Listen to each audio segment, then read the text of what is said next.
Bem, quero compartilhar com vocês, Então, o Evangelho amanhã. Tema interessante, eu estive meditando sobre o tema, pensando sobre o que seria o Evangelho do amanhã. A gente começa a falar sobre o Evangelho, sobre a pregação da salvação do nosso Deus, e aí a gente começa a pensar, poxa, mas será que... É interessante porque a gente fica naquela, falar, o que o futuro nos reserva, Quem já se pegou pensando o que o futuro nos reserva? Para o cristão não deveria ter tantas dúvidas assim, ou pelo menos incertezas, Para aquele que conhece a palavra e sabe do propósito do nosso Deus, tem uma certeza na sua vida, que através de Cristo Jesus, temos acesso ao nosso Deus e salvação garantida. Ponto. Se isso é fácil assim, então o Evangelho está garantido. Eu já sei que através de Cristo Jesus eu vou para o céu, ponto, está resolvido, não preciso gastar meu tempo, está bacana. É assim? Não é tão simples, não é verdade? Se fosse tão fácil assim, qualquer um chegaria no céu. Qualquer um chega no céu, meus amados? Não. O pecado nos separa. Não é qualquer pessoa que chega no céu. É somente aqueles que são lavados e redimidos pelo sangue do Cordeiro. Vamos ler o texto, e aí nós vamos fazer uma analogia aqui, nós vamos fazer uma brincadeira, e a gente vai entender um pouco sobre a realidade dessa juventude, e me perdoem até aqueles que já estão com um pouquinho mais de tempo e de experiência, mas eu vou falar especificamente para os jovens, aqueles que ainda têm algumas dúvidas em seu coração, e se você se identificar de repente, amém, mas eu queria compartilhar com eles alguns sonhos, alguns pensamentos que eu acredito que passem pela cabeça deles. Aqui no nosso boletim está o versículo 36 e 37, mas eu gostaria de ler com os irmãos todo o trecho, que inicia lá em João 18, de 28 a 40, em que a gente observa Jesus perante Pilatos. A gente vai se atentar basicamente nesses dois versículos, mas eu queria compartilhar com os amados o contexto. Diz assim: em seguida, os judeus levaram Jesus da casa de Caifás para o pretório. Já estava amanhecendo e, para evitar contaminação cerimonial, os judeus não entraram no pretório, pois queriam participar da Páscoa. Então Pilatos saiu para falar com eles e perguntou: que acusação vocês têm contra esse homem? Responderam eles: se ele não fosse criminoso, não o teríamos entregado a ti. Pilatos disse: levem-no e julguem-no conforme a lei de vocês. Mas nós não temos o direito de executar ninguém, protestaram os judeus. Isto aconteceu para que se cumprissem as palavras que Jesus tinha dito, indicando a espécie de morte que ele estava para sofrer. Pilatos então voltou para o pretório e chamou Jesus e lhe perguntou: você é o rei dos judeus? Perguntou-lhe Jesus: essa pergunta é tua ou os outros te falaram a meu respeito? Respondeu Pilatos: acaso sou judeu? Foram o seu povo e os chefes dos sacerdotes que entregaram você a mim. Que é que você fez? Jesus disse: o meu reino não é deste mundo. Se fosse, os meus servos lutariam para impedir que os judeus me prendessem, mas agora o meu reino não é daqui. Então você é rei, disse Pilatos. Jesus respondeu: tu dizes que sou rei. De fato, por esta razão nasci e para isto vim ao mundo, para testemunhar da verdade. Todos os que são da verdade me ouvem. Que é verdade? Perguntou Pilatos. Ele disse isso e saiu novamente para onde estavam os judeus e disse: não acho nele motivo algum de acusação. Contudo, conforme o costume de vocês, devo libertar um prisioneiro por ocasião da Páscoa. Querem que eu solte o rei dos judeus? E em resposta gritaram: não, ele não, queremos Barrabás. Ora, Barrabás era um bandido. Meus amados, é interessante quando a gente começa a prestar atenção nesse texto, que Jesus faz uma revelação extremamente interessante. Jesus, naquele momento, ele havia sido enviado por Deus para habitar entre nós e ele estava em forma de homem. Então se imagina Pilatos um homem, olhando para outro homem e perguntando o que ele estava fazendo lá e qual era o pecado dele. Jesus vira para ele e diz: o meu reino não é deste mundo. Imagina na cabeça de Pilatos, olhando esse tipo de afirmação, ele não compreendeu em nada aquilo que Jesus queria falar. Ele não conseguiu compreender na sua totalidade a mensagem de Jesus naquelas palavras. Mas ele se apegou àquilo que ele tinha de informação dos judeus e, por fim, ordenou a crucificação de Jesus. Mas nós temos nesses versículos a revelação do nosso Deus, através da pessoa de Jesus Cristo, que ele não estava aqui para confirmar o reino nesta terra, mas sim para confirmar o seu reino que não era deste mundo. E aí vamos começar a pensar um pouco. Então a gente começa a construir que através da pessoa de Jesus Cristo ele veio confirmar e firmar o seu reino, ao qual não pertence a este mundo, mas nós sabemos que é o que nós chamamos de Canaã celestial, ou de Nova Jerusalém, ou do céu, ou do paraíso. Aí os irmãos podem escolher o nome que vocês quiserem, mas é onde está a habitação do nosso Deus. Vamos pensar um pouquinho agora sobre os nossos jovens. Então nós já sabemos que o reino do nosso Deus não pertence a este mundo, certo? Vamos lá. Meus amados, eu tenho conversado muito com jovens no meu trabalho e faz parte da minha atividade entender, compreender e desenvolver pessoas. Recentemente eu fiz várias entrevistas para uma vaga que eu tinha lá na empresa, e vaga de estágio. E é interessante porque quando a gente começa a entrevistar pessoas para vagas de estágio, a gente depara com pessoas que estão no primeiro, segundo ano da faculdade, 18, 19, 20, não muito mais do que isso, e sem nenhuma experiência de trabalho. E tão pouco experiência de vida. Bem, e aí a gente começa a conversar com essa geração, com esses jovens, que é uma geração muito diferente da nossa, muito diferente daquilo que foi a minha época, né? Então a gente começa a conversar com eles, tentar entender um pouquinho dessa cabeça. É um pouquinho desse cenário onde nós estamos, e são esses jovens que hoje precisam receber a palavra do nosso Deus. Conversando com esses jovens, a maioria deles, eles são extremamente ansiosos. E nós lemos no boletim isso. E meus amados, olha que interessante, eu estava conversando com uma jovem há 2 semanas, e ela estava participando do processo seletivo, e eu perguntei para ela, né? Mas por que você saiu da outra empresa, que aparentemente era uma empresa tão boa, estagiária com 1 ano de estágio na outra empresa? Ah, porque eu não conseguiria ser gerente em 2 anos. Em 2 anos, ela tinha 1 ano de estágio, em mais 2 anos, ela queria ser gerente da empresa. Esse é o grau de ansiedade dessa juventude.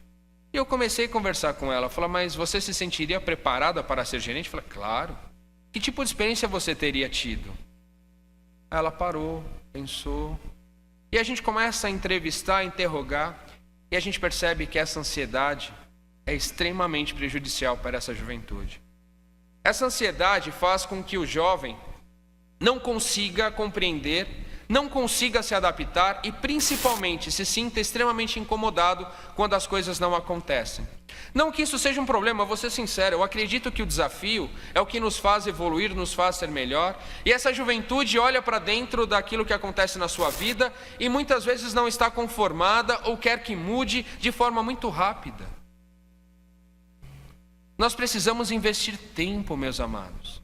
Eu vou falar disso um pouquinho mais à frente. Mas essa juventude, ela investe pouco tempo em relacionamentos, investe pouco tempo na permanência aonde quer que eles estejam. Tudo é muito rápido, passa de forma muito rápida e tudo é superficial. Tem uma outra característica, e isso é extremamente interessante dessa juventude, que eles aprendem muito rápido, né? Eu vejo pelas minhas filhas, né? A Cris estava falando hoje sobre tecnologia, que ela tem um pouquinho de dificuldade e tal, que às vezes chama os filhos, chama alguém, e fala, se ela precisar de alguém, a Cris, eu não estou vendo a Cris, mas se a Cris estiver por aí, se ela precisar de alguém, chama a Sara e chama a Ana, pode chamar.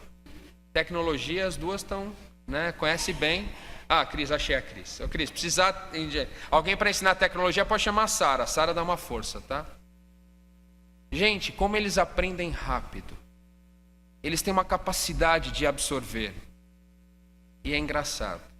Com tudo isso, eles continuam sendo extremamente ansiosos e impacientes. Como eu tenho que conversar com isso com a Sara? Eu não sei se vocês têm algum jovem dentro da casa de vocês, ou se você é um jovem enrustido aí, que está com seus 40 e poucos, 50 e poucos, ou 60 e lá vai todos, e ainda se sente ansioso. Gente, é interessante como a ansiedade atrapalha o nosso raciocínio, atrapalha o nosso planejamento. E planejar é algo extremamente importante na vida de qualquer pessoa. E quando nós olhamos para dentro do que é o Evangelho, o planejamento faz toda a diferença na nossa vida. Aonde eu quero estar, por que eu quero chegar e como eu vou fazer isso? É esse o desafio que nós temos todos os dias dado pelo nosso Deus. Quando a gente conversa com essa juventude, é interessante porque a gente percebe que eles não planejam. Eles não conseguem observar o curto, o médio e o longo prazo. Para eles, 2 anos é uma infinidade de tempo. E uma coisa que é extremamente interessante, quando a gente começa a conversar com eles, né? Eu não sei se você já passou por isso, ou se você tem esse sonho no teu coração. A gente começa a conversar com essa molecada aí de seus 20 e poucos anos. E aí, o que você espera? Onde você se vê daqui a uns anos? O que você gostaria de fazer?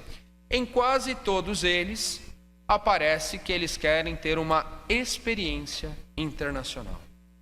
Olha que bacana, né? Quero ir para fora.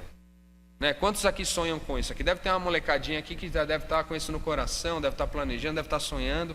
Quero ter uma experiência internacional, quero ir para fora. Recentemente eu estava conversando com um jovem aprendiz que nós tínhamos dentro da nossa organização. Infelizmente ele não continuou no projeto.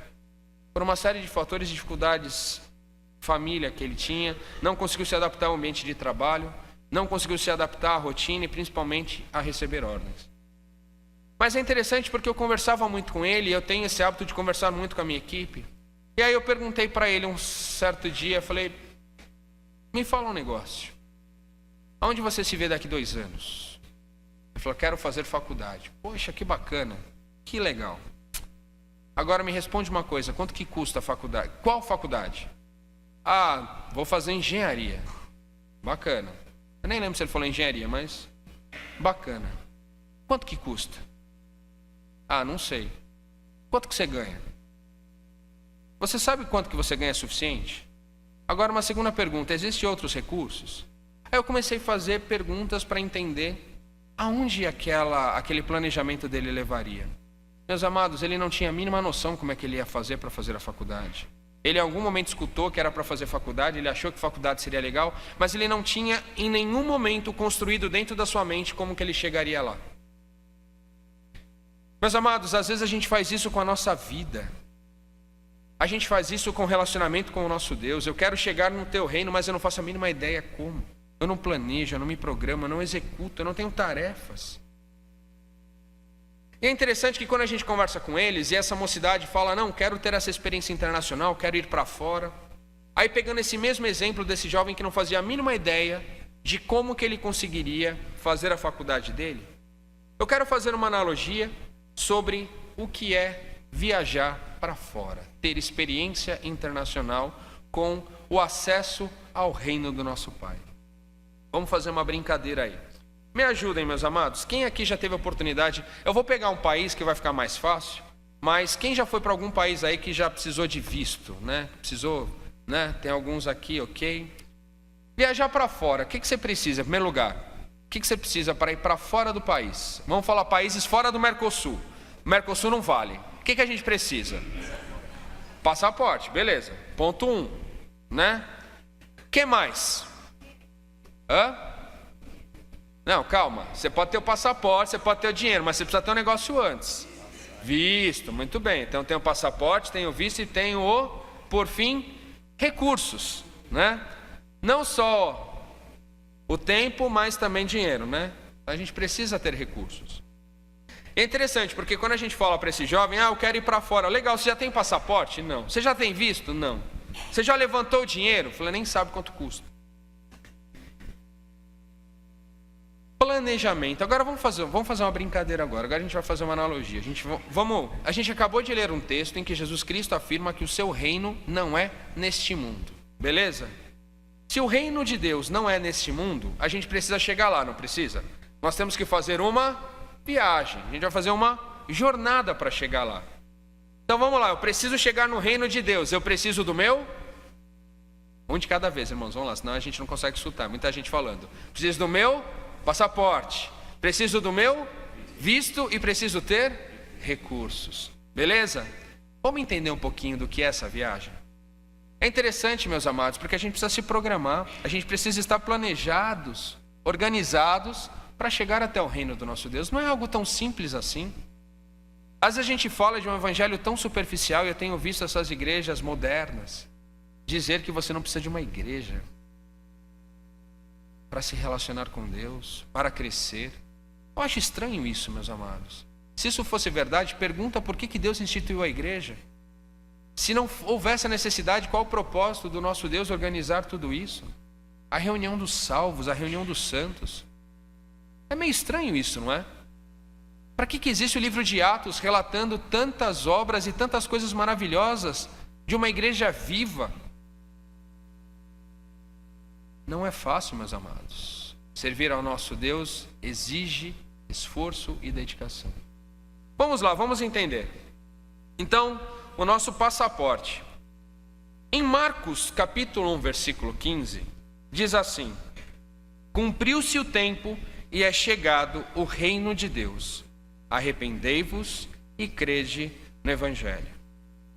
Meus amados, o passaporte, na realidade, é o arrependimento e a fé. É a primeira coisa que a gente precisa ter, meus amados. É o primeiro documento que a gente vai ter para chegar próximo do nosso Deus. É o arrependimento e a fé. E olha que interessante.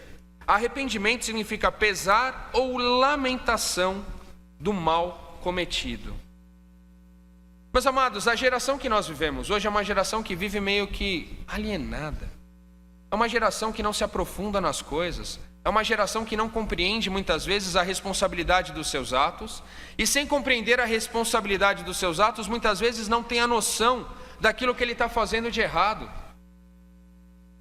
Ah, eu vou em tal lugar porque é legal, eu vou estar em tal local porque é bacana, vou usar tal coisa porque todo mundo usa. E é uma geração que não consegue perceber o mal que está fazendo, destruindo a sua própria vida. Nós temos tantos exemplos de jovens na Cracolândia. Às vezes o vizinho, o amigo, o colega, quem está no ambiente de faculdade sabe daquilo que eu estou falando. Eu me lembro quando eu fazia faculdade, há uns anos atrás, não muito, de sexta-feira, as últimas 2 aulas, eu acho que ficavam uns 20% da sala. No máximo, 20% da sala. O restante era só você dobrar a esquina no barzinho que você encontraria todo mundo lá. Eu sabia porque eu estava nos 20% que estava na sala, tá, irmãos? Só para deixar claro, deixar tudo bem organizado aqui entre os irmãos. Eu estava nos 20%. Não há profundidade, meus amados. Há uma superficialidade tão grande. Essa geração não tem noção do quanto que ela está se destruindo e se corrompendo. Sabe por quê? Porque o colega fala que é legal, a televisão fala que é legal, a internet fala que é bacana. Meus amados, a gente vive uma geração que não consegue perceber o mal que faz a si através do jogo da baleia azul. Uma brincadeira entre crianças que leva à morte, em que ele não consegue perceber que ele está acabando com a sua própria vida. Mas essa geração precisa reconhecer que precisa da graça do nosso Deus. Ela precisa se arrepender do mal. Crer no Evangelho. Tomar por verdadeiro, acreditar. Tomar por verdadeiro é interessante, né? Então, quando a gente fala assim que a gente precisa arrepender e crer. Então, primeiro eu preciso me arrepender, eu preciso compreender o mal que eu estou cometendo. E segundo, eu preciso crer. Mas crer no quê, meus amados? Nós vivemos uma geração que não sabe onde estão as suas crenças. Eu me recordo há um tempo atrás, quando estava aquela manifestação e aqueles black blocs aí quebrando rua, quebrando um monte de coisa. Teve uma foto que marcou na minha cabeça, que foi um pai brigando, negociando, chorando com seu filho para que ele não entrasse lá. E o filho gritava: não, pai, eu tenho que ir lá lutar pelos meus direitos. E aí o pai gritava: filho, que direitos que você quer lutar? Se você quiser lutar pelos seus direitos, eu vou com você, mas não esconda o seu rosto. Eu vou com você, eu vou do teu lado, eu vou brigar com você, mas não é dessa forma que a gente vai conquistar. Muitas vezes, meus amados, Esses jovens não sabem aonde está a paz e tampouco sabem qual é a verdade que os guia. Talvez seja a verdade que o amigo do lado está falando. Talvez seja a verdade que a mídia está compartilhando. Uma das maiores verdades que eu tenho na minha vida é que a mídia é muita mentira. E a gente se apega a isso, meus amados. A gente se apega a isso. Me dói o coração, meus amados. Me dói o coração como a gente perde tempo discutindo contra coisas que são perda de tempo. Enquanto as pessoas que estão ao nosso lado não sabem em quem colocar a sua fé, porque eu não compartilho a minha fé. Meus amados, eu não sei se vocês sabem, em abril, na Super Interessante, saiu uma reportagem. O Brasil é o país que mais consome Rivotril no mundo. Meus amados, Rivotril é um remédio de tarja preta. Inclusive não é fácil conseguir. É um remédio para controlar a ansiedade. As pessoas usam para ficar calmas. E qual é o motivo, meus amados, que as pessoas estão ansiosas, que não conseguem controlar a sua vida? Onde está a fé? Onde está a verdade? Onde eles estão depositando aquilo que eles acreditam? Crede no Evangelho, arrependam-se. Essa é a mensagem que o nosso Deus trouxe quando Ele esteve aqui. Se nós queremos falar do Evangelho do amanhã, nós precisamos entender hoje que eu preciso me arrepender, eu preciso transformar a minha vida.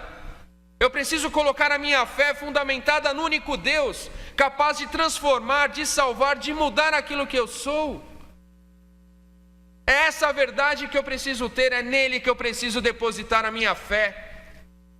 Tampouco é no meu pai, tampouco é no meu pastor, tampouco é nesta igreja que eu tenho que depositar a minha fé.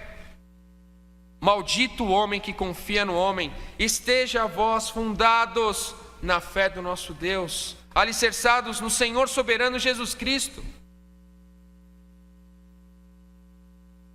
É uma geração que tem dificuldade de reconhecer que precisa de ajuda. É interessante, né? A internet, as mídias sociais nos permitem estar tão conectados e nos faz estar tão longe. Nos faz estar tão longe, tão longe. Meus amados, um sorriso, um abraço, produz tanta coisa dentro dos nossos corações, ajuda a produzir hormônios e nos deixa feliz. Um beijo, um carinho. Eu estou devendo um abraço para a Cris, que a Cris falou que a gente tem que abraçar, beijar, e eu gosto. Eu sou sinestésico, meus amados. Eu sou, coitado das minhas filhas, cara, porque eu beijo a Ana, eu beijo a barriga dela, beijo o pescoço. Eu brinco com ela que tem um negócio escondido aqui. Fala, Ana, tem um negócio escondido aqui. Ela faz assim. Você dá um beijo nela. Isso faz um bem tão grande para ela e tão bem para mim, meus amados. Relacionem-se. Conheçam a necessidade do seu irmão. Vamos lá, segunda parte. Então eu tenho o passaporte. Então a gente já tem o passaporte. E o passaporte vem do arrependimento e a fé. Crer no Evangelho. Beleza? Segunda parte. Então eu já tenho meu passaporte. O que eu preciso agora? O visto. Passaporte sem o visto não serve de nada, né? Se eu chegar lá na porta do reino de Deus, né? Só com o meu passaporte eu vou entrar? Os irmãos pensaram, tá quietinho. Só com o meu passaporte eu vou entrar? Precisa de uma coisinha a mais, né? Vamos lá. 1 Pedro, capítulo 1, versículo 18 e 19. Está escrito assim, ó. Enquanto os irmãos procuram, eu anotei aqui para ficar mais rápido e mais fácil, então eu vou ler para os irmãos. 1 Pedro 1, versículo 18 e 19, fala assim, ó. Sabendo que não foi feito com coisas corruptíveis, como prata ou ouro, que fostes resgatados da vossa vã maneira de viver, que por tradição recebestes dos vossos pais, mas com o precioso sangue de Cristo, como de um cordeiro imaculado e incontaminado. Meus amados, eu tenho o passaporte, mas o que é o meu selo que me permite entrar no reino de Deus? É o sangue do Sangue do Cordeiro. E é interessante porque quando a gente pensa em visto, né? O que é o visto, né? O visto é um documento do país onde você vai, dando autorização para que você entre lá. Não é assim que funciona? Né? Então vamos lá, me ajudem, né? Quem já teve que pedir visto, o que você tem que fazer? Você tem que pegar lá um monte de documento, levar para comprovar de onde você veio, para onde você é. Gente, assim, é interessante. Eu tenho só um visto, na realidade, porque é o que eu precisei, que é o visto americano. O visto americano é um negócio interessante de você tirar. Dentro do site tem um questionário, né? Tem um questionário. Você começa a responder as perguntas, pergunta assim: você já fez parte de alguma facção terrorista? Eu queria ver alguém responder sim, né? Mas ok, vamos lá. Você já participou de algum ato terrorista? Sim ou não? E vai perguntando essas coisas, né? É interessante. Aí eu imagina uma situação parecida com essa, e depois disso você ainda vai para uma entrevista, né? Imagina se Deus fizesse isso com a gente. Imagina se a gente tivesse que passar por uma entrevista, né? O sangue do Cordeiro está lá disponível, a gente precisa dele, e aí a gente vai lá diante do, né? Vamos falar assim, do guichê, né? Guichê assim, pró-salvação, está lá o anjinho sentado, olhando para a tua cara, e você começa a falar com esse anjinho. Sabe o que é? Eu queria entrar. Mas por quê? Não, porque eu sou legal. Mas por quê? Não, porque eu ajudei o próximo. Não, mas por quê? E a gente tentando convencer ele com aquilo que a gente é, com aquilo que a gente faz. E meus amados, nada disso convenceria ele. Nada disso faria esse guichê habilitar o visto para você.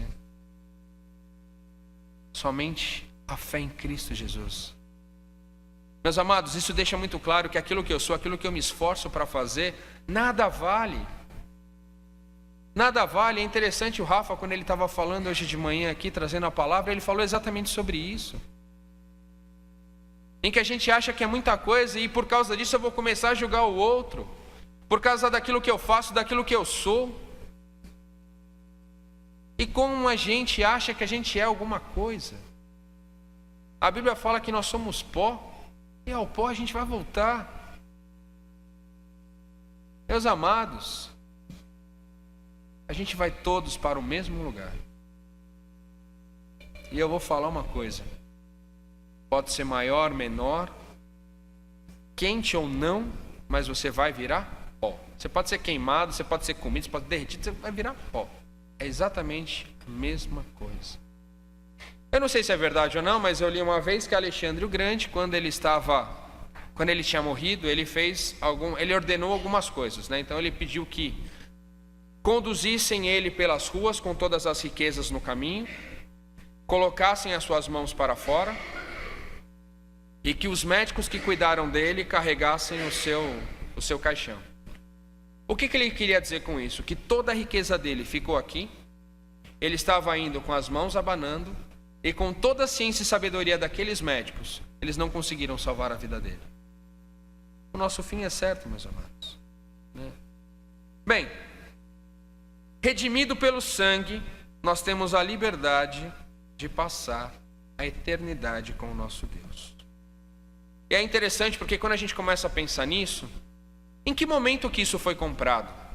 Meus amados, quando a gente começa a olhar a história da humanidade, o nosso Deus, ele se manifestou através de Jesus Cristo, disse que o seu reino não era, e se a gente não era deste mundo, e quando a gente continua na história, ele foi crucificado. Num determinado momento, ele grita: está consumado. A partir daquele momento, o preço foi pago, o meu pecado foi perdoado, o meu acesso ao nosso Deus foi dado. E aí a gente chega no terceiro ponto, que é: eu consegui o passaporte, eu consegui o meu visto, e agora eu preciso de recursos. Meus amados, agora a gente começa a entrar numa discussão, que também é algo que o Rafa falou de manhã, e o nosso Deus não faz nada à toa, né? O Espírito Santo não fala aos corações de forma aleatória, ele é muito específico, e sabe direitinho o caminho que ele nos conduz, né? Ele nos trouxe uma reflexão sobre o jeito que eu sou, o jeito que eu me porto, né? Como eu me comunico e como principalmente o cristão é visto.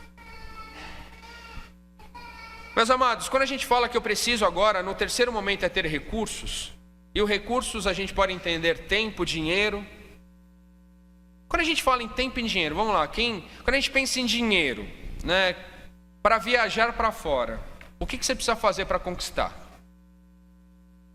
Trabalhar, né? Seria a opção correta. Opção 2 seria o patrocínio, mas aí o pai também trabalhou, né? As duas opções também valem, né? Você pode ter recurso próprio, que você conseguiu trabalhando, ou você pode ter recurso através do seu pai ou da sua mãe, né? Precisa se dedicar tempo. Meus amados, quando a gente fala em trabalho, trabalho não é algo simples. Trabalho é algo que dedica da nossa atenção, precisa do nosso esforço. Ou você levanta às 6 horas da manhã, pega o ônibus lotado, pega aquele metrô gostoso para chegar no trabalho porque você tem total satisfação. Pensa comigo, se todas as contas da sua casa estivessem pagas, todo mês você tivesse comida, conforto e a Netflix, né? Atualmente o cristão tá se apegando bem a essas coisas, né? Mas vamos aí. A gente tem tudo isso em casa. Você trabalharia? Você sairia às 5 horas da manhã de casa para ir? Gente, eu não ia. Vou falar para vocês, eu ficaria em casa.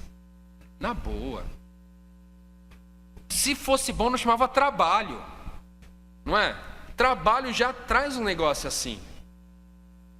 Você precisa de esforço, você precisa de dedicação. Gente, assim, eu sei que tem muita gente, eu estou nesses daí também, que amam aquilo que faz. Sente prazer naquilo que faz. Isso é um diferencial, a gente encontrar onde a gente tem habilidade, onde a gente tem prazer naquilo que a gente desenvolve. Seja cozinhando, seja ensinando, seja limpando, seja fazendo N coisas, né? O Rê também é legal, o Renato lá, ele trabalha jogando bola, olha que legal, também queria um negócio desse, né? Mas eu não tenho nem a bola que ele tem, nem todo o condicionamento físico que ele tem, né? Então, meio estragado, mas ok, olha que legal. Ele faz algo que ele gosta, ele joga bola. Quem não queria ganhar dinheiro jogando bola, gente? Ensinando os outros a jogar bola, que bacana. Né? Eu cozinhando, olha que legal, cozinhar, né? Você faz aquele negócio gostoso, tocando. Mas, gente, a gente sabe lá no fundo que por mais prazer que a gente tenha, exige esforço e dedicação. Ô Rose, quantas vezes você me falou que você ficava altas horas, virava a madrugada fazendo, cozinhando para entregar os pedidos? Por mais que a gente goste, cansa. Cansa. E aí vamos lá, vamos pensar. Hoje a gente vive um evangelho tão superficial que, como disse o Rafa, eu sou religioso, porque eu venho no domingo 2 vezes, né? 2 vezes ao domingo na igreja. Ele falou mais algumas coisas que a gente cumpre ao longo da semana. Talvez a leitura bíblica, e vamos colocar assim, um plus, que a gente lê a Bíblia 2 vezes por semana, né? O cara que consegue fazer isso está no nível hard do cristianismo, né? Mega Blaster, eu sou um crente diferenciado. Né? Então, aí eu coloco o podcast também que ajuda, as coisas mais modernas. Agora os crentes têm podcast, fica escutando o versículo, olha que bacana, né? Mas ok. Em Romanos 12, de 9 a 21, a gente tem algumas orientações do que é ser cristão. E olha que interessante, a gente vai prestar atenção em algumas coisas aqui agora, que exige esforço e dedicação. E vocês vão convir comigo quando a gente ler aqui. Então nós vamos ler Romanos 12, de 9 a 21. Fala assim, ó. O amor deve ser sincero. Odeiem o que é mal, apeguem-se ao que é bom. Dediquem-se uns aos outros com amor fraternal. Prefiram dar honra aos outros mais do que a si próprios. Nunca lhes falte o zelo, sejam fervorosos no espírito, sirvam ao Senhor. Alegrem-se na esperança, sejam pacientes na tribulação, perseverem na oração. Compartilhem o que vocês têm com os santos em suas necessidades, pratiquem a hospitalidade.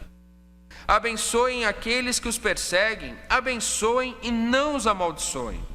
Alegrem-se com os que se alegram, chorem com os que choram.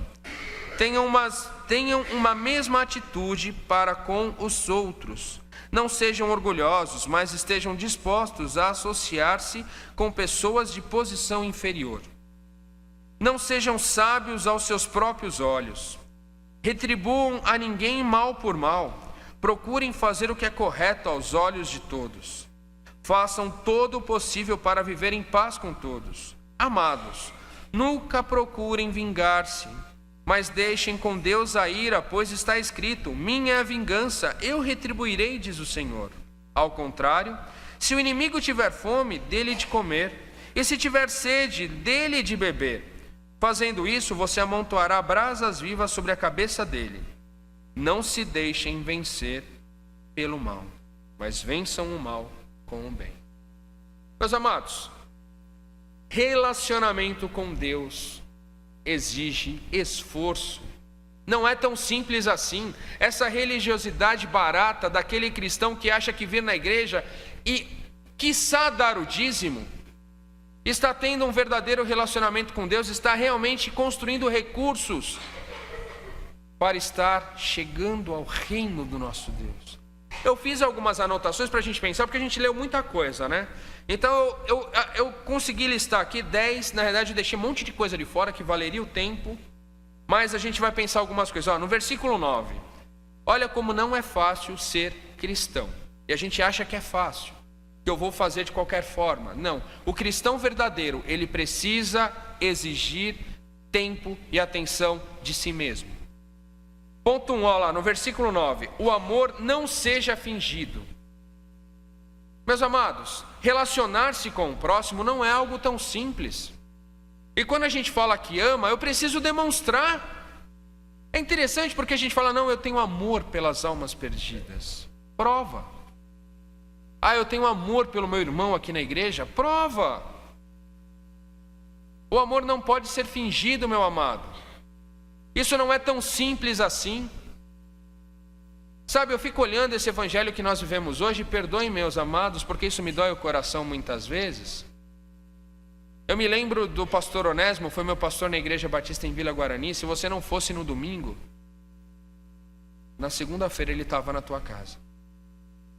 Aqueles que conviveram com o pastor Simão, ele tinha o mesmo procedimento. Ele foi pastor dessa igreja, inclusive, né? Não sei se alguns tiveram ele aqui. Meus amados, hoje, às vezes a gente fica doente, aí a gente manda no WhatsApp do grupo de oração, ok, eu vou ser muito sincero para vocês, eu recebo lá no WhatsApp do grupo de oração, quando bate, eu tento mesmo parar 1 minuto que seja em algum lugar para orar, mas nem sempre eu faço. Será que eu estou dedicando meu amor do jeito que eu deveria? Ah, não, temos que entender que é a correria do dia a dia, nós temos uma série de atividades. Eu também tenho, meus amados. Mas se eu quero que meu amor não seja fingido, será que eu não tenho que fazer algo mais? Será que o nível que eu estou dedicando do meu amor e a minha intenção ao meu próximo, talvez até ao irmão da nossa igreja, que talvez não, é certeza, ele é o primeiro que precisa receber desse carinho nosso. O desafio de investir tempo no relacionamento com Deus não é tão simples. Versículo 9, aborrecei o mal e apegai-vos ao bem.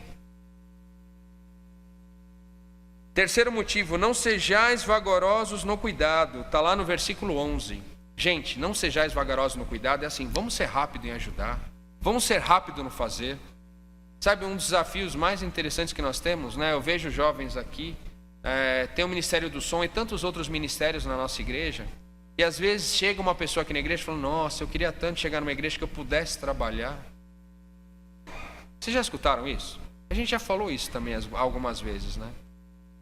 Será que a gente está sendo tão disposto assim a servir? Tantas pessoas, tantos ministérios, mas eu quero aquele ministério que me dá exposição. Isso é uma realidade nas nossas igrejas. E os jovens, ele cada vez mais busca isso. Eu quero ser reconhecido, eu quero ser visto. Quando o que nos importa é realmente agradar ao nosso Deus e ver o evangelho de verdadeiro relacionamento com Ele. O quarto motivo que eu listei, sede pacientes na tribulação. Eu acabei de falar, nós somos uma geração hoje no Brasil aqui que mais consome Rivotril. Que tribulação é essa que a gente não consegue nem suportar sem tomar um remédio? A gente não consegue descansar no nosso Deus, no seu cuidado, que a geração que vive hoje nesse Brasil toma Rivotril para ficar calmo, para ter tranquilidade. Não estejais inquietos por nada, antes tudo seja conhecido em oração e súplicas diante do nosso Deus. E aí vem o próximo: perseverai na oração. É interessante porque a gente não consegue fugir de algumas coisas, meus amados. E a oração é algo, eu tomo muito cuidado, porque às vezes, quando a gente conversa com jovens, e o jovem fala: não, eu oro, eu tenho tempo de oração. Tempo de oração, meus amados, implica em para, desliga, se desconecta e fale somente com Deus. Ah, eu oro no metrô. Fala: gente, na boa, não dá. Você está no metrô tentando orar, aí às vezes tem aquele irmãozinho, aquele sujeito que acordou 4 horas da manhã e resolveu não tomar banho. É verdade, gente, não é mentira não. E aí aí vem aquele cheiro forte dentro do metrô, qualquer outro lugar. Você consegue realmente se concentrar na oração? Ou aquela pessoa brigando, resmungando do lado? Ou aquele cara que fica esbarrando em você? Ou até aqueles caras muito safados que querem se aproveitar das mulheres dentro do metrô? Você realmente consegue orar ali? Você consegue ter tempo de oração, perseverar na oração? Perseverar significa esforçar-se, dar tempo, lutar contra você mesmo. Não torneis o mal com o mal, versículo 17. É interessante até a gente falar sobre isso, mas o cristão, não, mas eu não faço mal para o próximo. Gente, a referência de santidade não é a minha, não é a sua, tá? A referência de santidade é o padrão do nosso Deus. O padrão do nosso Deus é tão diferente que ele fala que se você olhar para uma mulher com um olhar diferente, você já está pecando. Quando a pessoa falou alguma coisa para você que você não gostou, que no teu coração você já pensou mal da pessoa, você já pecou. Será que eu estou amando o suficiente? Será que eu estou perdoando o suficiente? Será que eu estou sendo submisso o suficiente? Essa é a geração que precisa quebrantar-se, arrepender-se e conhecer o nosso Deus. Versículo 18, 7ª razão: tende paz com os homens. 8º, não se vingueis, a vingança é do nosso Senhor. Versículo 19.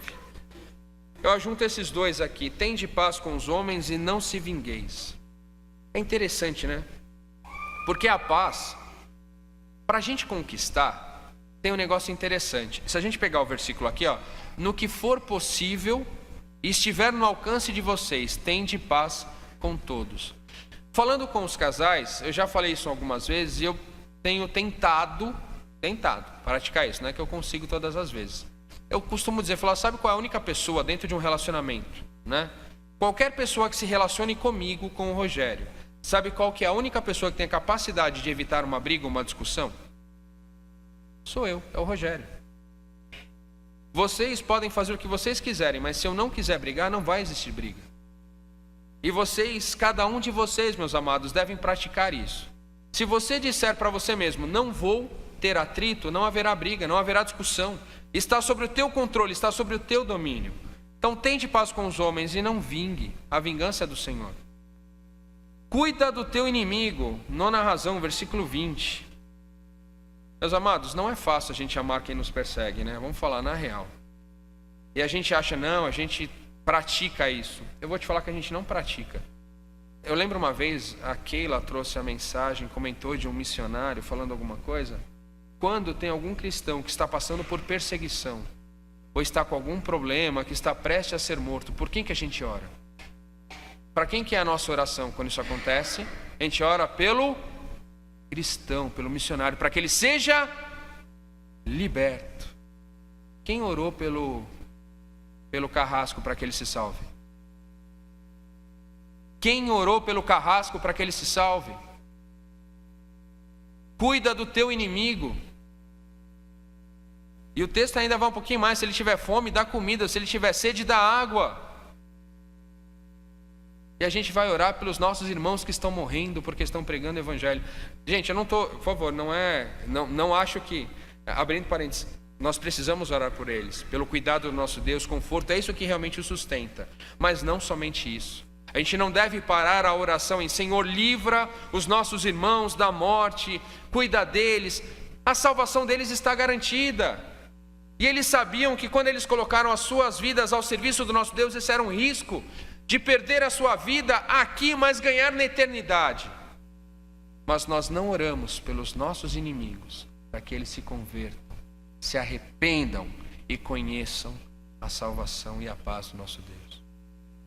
E o 10º, não deixe vencer o mal, mas vence-o com o bem. Meus amados, serviço exige dedicação e esforço. Para que a gente possa juntar os nossos recursos, a gente precisa realmente transformar o nosso jeito de pensar e transformar o nosso jeito de ser. Parece simples ser cristão. Parece que vir na igreja me ajuda, dar o meu dízimo é suficiente, mas não é. A gente tem que ir muito mais além do que isso. Essa vida superficial, será que ela nos leva para o evangelho do amanhã? E agora pensando o que seria esse evangelho do amanhã, meus amados, não há outra explicação senão o reino do nosso Deus, que é na eternidade. Não se cumprirá nesta terra, mas se cumprirá quando cada um de nós terminar o seu sopro da vida aqui. Eu me lembro, novamente, o pastor Onésimo, ele falava, a fila da morte é a fila que ninguém quer ceder seu lugar. Ou melhor, todo mundo quer ceder seu lugar, ninguém quer passar na frente do outro. É interessante porque a gente não pensa nisso, meus amados. Isso não faz parte da nossa realidade. Eu não quero que a gente também fique pensando, não vou sair de casa porque vou morrer. A morte não é isso que eu estou falando. Mas faz parte da existência do cristão que um dia a nossa vida aqui vai acabar. A gente precisa ter consciência disso. Ontem o Leandro falou, a gente estava no aniversário do meu primo. Estava lá cantando parabéns, escutamos o barulho, estava lá o carro virado, capotado. E um dos bandidos morreu a hora que o carro bateu. Será que ele estava planejando morrer naquele dia? E ele era jovem, meus amados. Não estava nos planos dele. Mas uma coisa é certa, isso vai acontecer para cada um de nós. Agora a pergunta é, aonde está o reino do nosso Deus? Ali está o teu coração? Aonde está a promessa do nosso Deus? É ali que você estará? Será que nós temos dedicado tempo e esforço angariando recursos para a nossa viagem? Ou eu tenho vivido o evangelho superficial, onde eu não consigo ter profundidade no relacionamento? Quanto que eu estou perto deste reino? Será que eu já consegui juntar meu passaporte, o meu visto, os meus recursos? Será que eu estou pronto? Meus amados, a cruz foi o local onde esse preço foi pago. Eu não sei como está a tua vida, eu não sei como está o teu coração, mas Deus realmente colocou no meu coração essa palavra, em que a gente refletisse o quão perto eu estou do reino do meu Deus, o quanto que a minha vida tem refletido a salvação do nosso Pai, o relacionamento com Deus, o amor ao próximo. Será que eu estou sentado sobre a minha soberba, como o Rafa falou? Será que eu estou julgando o meu próximo? Será que eu estou olhando para dentro do meu interior? Meus amados, quando a gente olha para o ato da cruz, em que Cristo grita, está consumado, muito mais do que um gritar, ali está sendo pago o preço do meu pecado e do seu pecado. Toda a barreira que nos impedia de relacionar com Deus foi destruída naquele momento. O véu que nos separava não existe mais. E o Senhor nos convida todo dia para o evangelho de profundidade. Se a gente quer viver o evangelho do amanhã, se a gente quer ter acesso ao reino do nosso Deus, nós temos que nos esforçar para chegar lá. O evangelho superficial daquilo que eu sou, daquilo que eu acho que eu sou, não vai nos levar até lá. Mas nós precisamos reconhecer que nós somos nada, nós somos pecadores, que a graça do nosso Deus é o único motivo pelo qual eu não sou destruído. Eu somente vivo porque Deus permitiu. E mesmo assim, eu acho que eu sou alguma coisa perante Deus. Quando Jesus Cristo pagou o preço ali, Ele quebrou toda a barreira que o diabo levantou contra a tua vida, levantou contra a minha vida. O sangue do nosso Deus nos purifica de todo mal. Nós somos comprados. O preço foi pago. Tudo aquilo que nos separava, dor, tristeza, ansiedade, foi destruído. Eu te convido a refletir comigo, meus amados. Eu te convido, meu amado, a olhar para dentro do seu coração e observar realmente se tudo aquilo que nós somos, tudo aquilo que nós vivemos, reflete esse amor. Nós vamos louvar o nosso Deus nesse momento.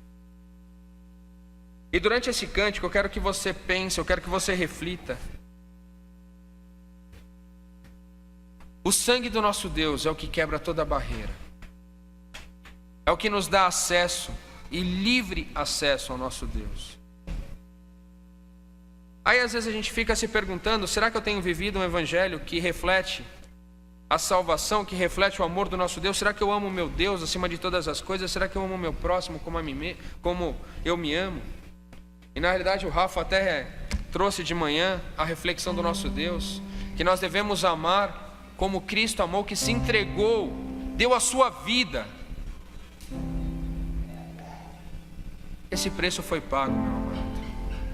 O convite é feito: se você quer viver o evangelho amanhã, entregue a sua vida.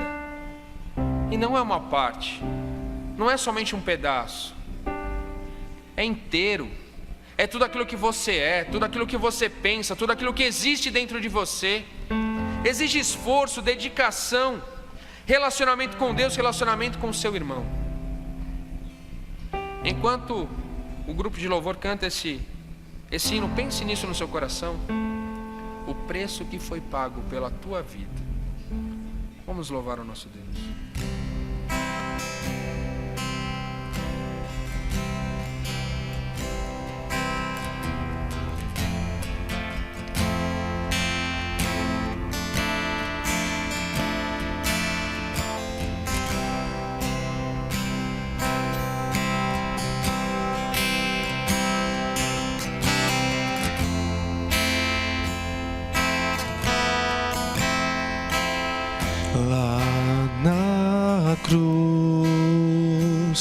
Meu passado, minhas dores e aflições,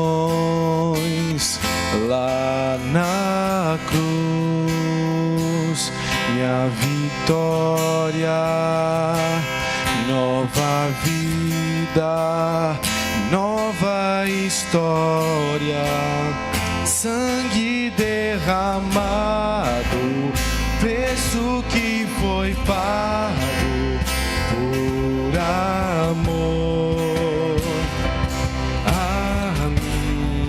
Poderes ou palavras, nada se compara ao grito que foi dado: está consumado.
paz. O grito já foi dado na cruz.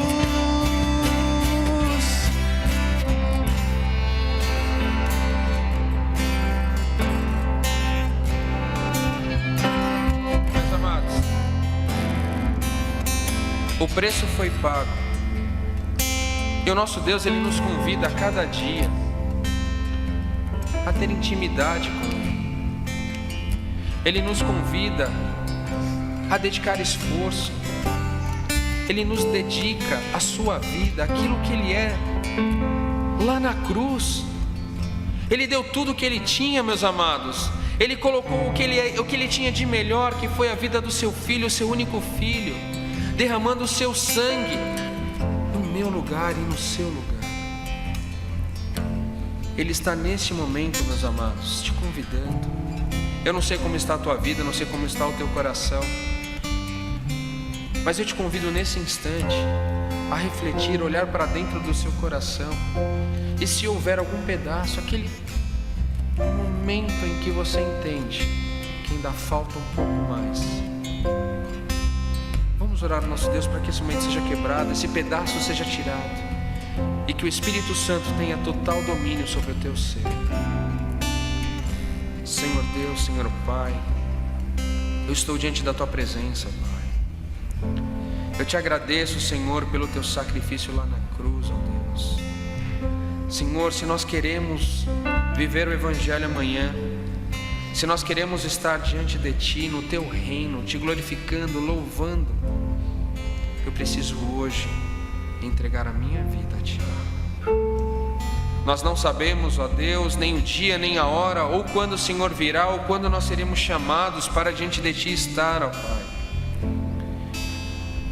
Nós não programamos, não sabemos, mas eu tenho a certeza em meu coração que eu preciso de Ti todos os dias, cada segundo da minha vida. Eu quero ser inundado, eu quero ser cheio do Teu Espírito Santo. Eu quero Te conhecer, ó Pai, eu quero ter relacionamento contigo. Ensina, ó Deus, a Te amar acima de todas as coisas e amar aquele que está à minha volta. Eu te peço em nome de Jesus, tira do meu coração, ó Pai, tudo aquilo que me afasta de Ti. Tira do meu ser tudo aquilo, ó Pai, que não Te agrada. Eu quero ser achado diante de Ti, ó Pai, como um salvo escolhido, ungido e remido pelo Teu sangue, ó Deus.